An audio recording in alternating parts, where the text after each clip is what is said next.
අද අපි බලමු බෙන්ජමින් අත්තක් ලේයර් ක්‍රමයක් මගින් මුල් අද්දවගන්නේ කොහොමද කියලා.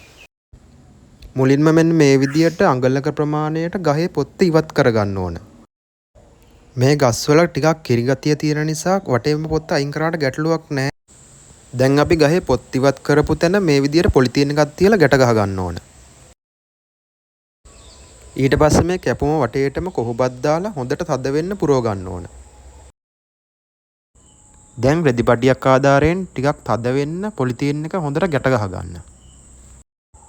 දැන් සති 2-3ක් පමණ ගියාට පස්සේ අපිට පුළුවන් මේ ලේයර් එක කරපු තැනින් අපිට මුල් වර්ධනය වෙලා තියෙන බලා ගන්න.